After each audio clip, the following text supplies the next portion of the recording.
नमस्कार दोस्तों। आज हम बात करेंगे 10 अप्रैल इम्पॉर्टेंट करंट अफेयर। अमूल जो है FY26 में अमूल 1 लाख करोड़ का टर्नओवर पार करने वाली भारत की पहली कंपनी बनी है। 11% वृद्धि हुआ। Greater Agra project. उत्तर प्रदेश सरकार ने ग्रेटर आगरा में 10 नए टर्नओवर विकसित करने का प्रस्ताव रखा, जिनके नाम नदियों के नाम पर होंगे। मुद्रा योजना 10 वर्ष। प्रधानमंत्री मुद्रा योजना ने अपने सफल संचालन के 11 वर्ष पूरे किए। ब्रेल पासपोर्ट सेवा। भोपाल का क्षेत्रीय पासपोर्ट कार्यालय नेत्रहीनों के लिए ब्रेल और सांकेतिक भाषा सेवा को शुरू करने वाला देश का पहला कार्यालय बना। मणिपुर अशांति जो है CRPF फायरिंग के बाद तनाव बढ़ गया है और कानून व्यवस्था लेकर हाई लेवल मीटिंग बुलाई गई। रेलवे की नई रफ्तार। भारतीय रेलवे अब 220 किलोमीटर प्रति घंटा की डिजाइन स्पीड वाले ट्रेनों का निर्माण करेगी। NCERT विवाद। सुप्रीम कोर्ट ने NCERT स्पष्ट किया है कि पाठ्यक्रम अब 15 होगा। लोकसभा 2019 कोटा।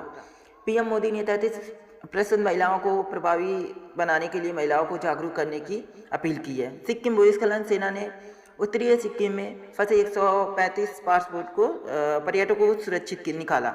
जेईई मेन जो एग्जाम हुआ है 11 अप्रैल को अपेक्षित है आंसर की तो आ गया है। लेबनान हमला। इजरायल हमले में लेबनान ने एक ही दिन में 200 से अधिक लोगों की मौत हुई। होर्मुज जल डमरू मध्य जो भी है वह उस पर टोल लगाने की अटकलों के बीच भारत ने मुक्त नौवाहन का समर्थन किया है। रूस का तेल का राजस्व जो है उसमें 9 मिलियन वृद्धि हो गया है, राजस्व बढ़ा दिया है। US से ईरान युद्ध।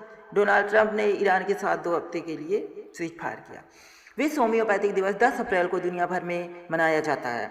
UNHC में एशिया में अस्थिरता के कारण वैश्विक ऊर्जा पर चिंता जताई जा रही है।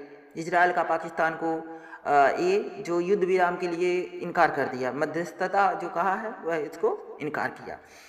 न्यूयॉर्क आतंक साजिश जो है यहूदी केंद्र पर हमले में एक पाकिस्तानी नागरिक ने अपना दोष स्वीकार किया। WTO सम्मेलन मंत्रीय सम्मेलन कैमरून में आयोजित होगा। IT सेवाओं पर बात होगी इसमें। बायोमेट्रिक यात्रा। बेंगलुरु हवाई अड्डा अंतर्राष्ट्रीय यात्रा के लिए बायोमेट्रिक तकनीक का परीक्षण कर रहा है।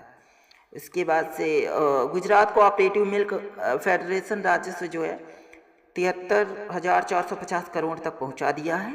और DBMS बैंक ने इंडिया में सेगमेंट के लिए एस्पायर डेबिट कार्ड और बैंकिंग सेवा लॉन्च किया है। इसमें जो बायोमेट्रिक यात्रा है वह बेंगलुरु से शुरू हो रहा है। ईंधन आपूर्ति।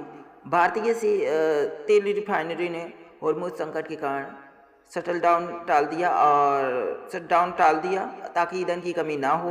और फिर IRDAI समिति जो है बीमा नियामक ने निजी स्वास्थ्य बीमा की समीक्षा के लिए उप समिति का गठन किया है। और DCIL ने जहाज निर्माण के लिए श्रीलंका के कोलंबो डॉकयार्ड के साथ समझौता कर लिया। और JDZ जो है 2026-27 में वैश्विक प्रतिस्पर्धा के लिए मजबूत किया जा रहा है। MSME के लिए GST सुधारों का खाका पेश किया गया। और फिर भोपाल प्रो ने दिव्यांगों के लिए एक्सेसिबिलिटी फीचर देश में टॉप किया। डेटा इकोनॉमिक्स सिस्टम में सांख्यिकी और डेटा इकोनॉमिक्स में AI के उपयोग के लिए नई नीति शुरू हो गई है। और भारत का लक्ष्य 2026 के अंत तक डिजिटल अर्थव्यवस्था का योगदान 20% तक ले जाना है। इसके अलावा आपका एज विज्ञान और पर्यावरण खेल संबंधी जो इम्पोर्टेंट न्यूज है। NCSS के अध्ययन में हिंद महासागर के निचले पिघली हुई हृदय मॉल्टेड हार्टबीट जैसी संरचना का पता चला। गुजरात टाइटन ने दिल्ली खिलाफ आखिरी गेंद पर रोमांच जीत दर्ज की। विश्व वेग में भारतीय ग्रीको रोमन पहलवानों ने कुल 5 पदक जीते। गोवा में WOSC 2026 का आयोजन हुआ। कोच्चि के रेफरल सेंटर भवसागर को राष्ट्रीय महत्व का संस्थान घोषित किया गया।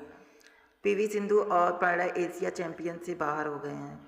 नवल अभ्यास IMEX 2026 हिंद महासागर नौसैनिक संगोष्ठी के तहत IMEX 2026 अभ्यास शुरू हो चुका है। ये आर्चरी वर्ल्ड कप भारतीय टीम तीरंदाजी विश्व कप स्टेज 1 के फाइनल में पहुंची। भारत ने अपनी परमाणु ऊर्जा यात्रा में न्यू चैप्टर के तहत अतिरिक्त क्षमता जोड़ने का लक्ष्य रखा है। भारत ने अपने मत्स्य पालन क्षेत्र को उन्नत करने के लिए नई ब्लू पाथवे का अनावरण किया। उत्तर प्रदेश यूपीएसआई के लिए भारतीय परीक्षा के और मार्क्स टेस्ट पर अपडेट जारी है। उसके बाद MOEFECC और MFLRE को आधिकारिक रेफरल केंद्र बनाया गया। सुप्रीम कोर्ट ने राज्यों को बाल तस्करी के मामलों में गंभीर अपराध के रूप में देखने का निर्देश दिया। SI ने लखनऊ और दिल्ली के स्टेडियम के आधुनिकीकरण के लिए टेंडर जारी किया।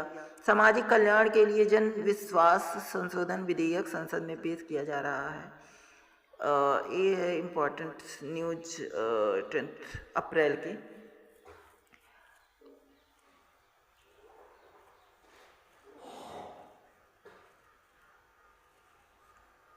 भारत ने अपनी जनविश्वास बिल 2026 सामाजिक कल्याण के लिए जनविश्वास संशोधन विधेयक संसद में पेश किया गया।